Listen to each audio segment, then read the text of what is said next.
Okay, so enough with the metaphor. Let's move away from the suburbs now. Seriously. What would it look like if we were to integrate elements into our design that would make it future compatible, that would make it resilient and adaptive, but that would also make it now compatible, that would make it compatible with life, all of it, and that would make it compatible with our best selves, our creative selves. So let's run some more experiments. Now the thing about experimentalism in art as in life is that you're bound to fail from time to time. That's okay, blah, blah, blah. The thing about how if you never try, you'll fail every time. But we can try to reduce the amount and the extent of failure by experimenting in increments. For example, next summer, one Saturday a month for the months of June, July, August, and September, Charlotte Street downtown will be closed to motorized traffic in order to be opened up to pedestrian traffic. We'll fill the streets full of activity, live music, theater, dance, outdoor eating, art displays, whatever, you name it. The shopkeepers will come out onto the sidewalks in some way or another and create an integrated streetscape. For a few hours, a few days, and a few months, downtown Charlotte Street will become a central gathering place and a center of activity. Economic activity from increased business and tourism, as well as the promotion of arts, culture, and heritage. Physical activity from increased active transportation, as well there are educational and environmental awareness opportunities there. And of course, the promotion or improvement of local air quality. And third, social activity from socialization, intergenerational integration, and town pride. It's an experiment in downtown revitalization. What does it mean to make a place vital? It means full of life, and it means absolutely necessary. How can we expand this sphere of vitality?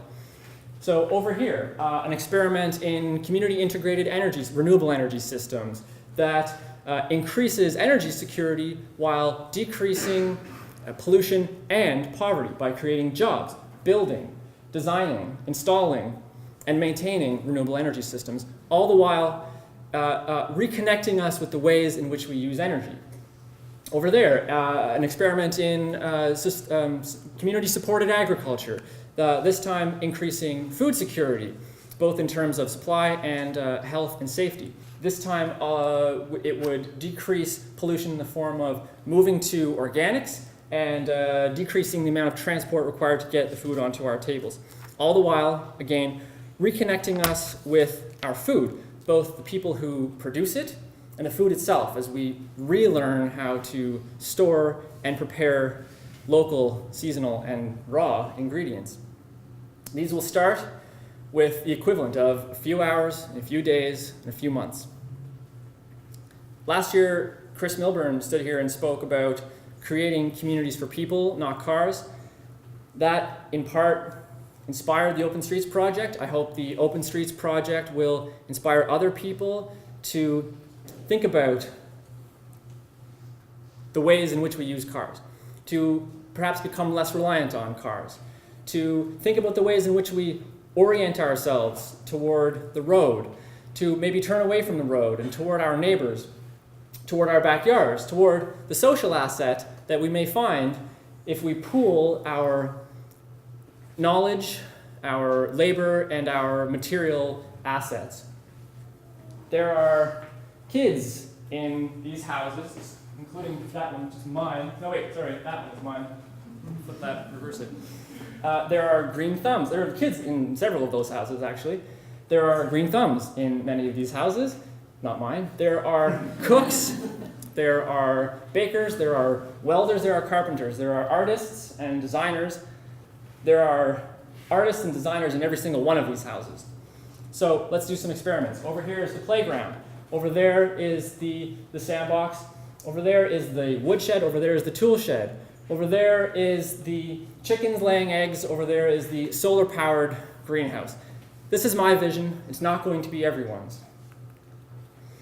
But if this is a transportation sphere of vitality, and this is an agriculture sphere of vitality, and this is an energy sphere of vitality. Imagine what's going on right there. But don't worry, because they're going to tell you.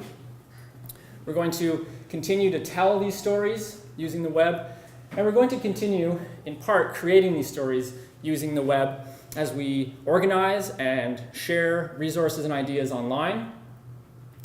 In this way, the web gives us a mode for action, so long as we use the internet to get people off the internet. And that's a quote, but I can't remember who it's from. But it also gives us a model for action, the open web. I'll call it here the principle of openness.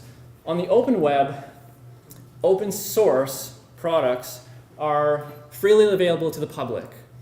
But so is the source code, or the sort of blueprint for the system. That's equally accessible. Because these products are free and not subject to copyright, they're able to spread quickly and easily.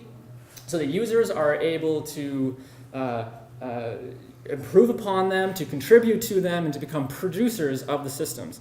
It would be an understatement to say that this blurs the line between producer and consumer. On the open web, the primary agent is neither. It's your peers. Everyone here has probably heard of peer-to-peer sharing.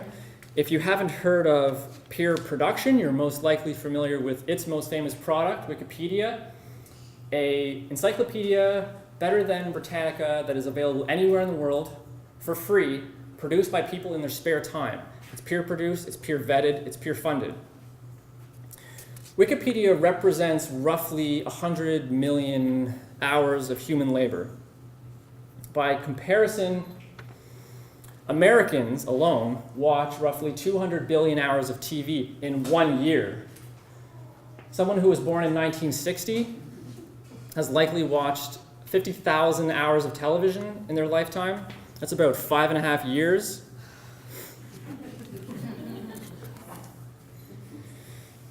This, there and up, is a social asset that can be harnessed. And of course, this is happening. I'm not predicting this, I'm just reporting it. And the more that experiments like these and others keep popping up, the more that we learn about them and participate in them, the more we will move away from monolithic thinking. This is also increasingly how young people want to work, in decentralized and massively decentralizing ways, fragmented yet hyper-connected, adaptive. And this is how young people will work without asking permission or needing it. Some will continue in denial to build monoliths and to build monolithic systems until uncertainty and instability force us to act. And I don't have to tell you how this ends. Or we can start now. We can embrace uncertainty and openness. We can build into the system the resiliency needed to adapt. But we can also start now for its own sake, because it will be beautiful, applying the principle of openness to art and media, to education and government, and to community, creating not experimental communities, but experimentalist communities.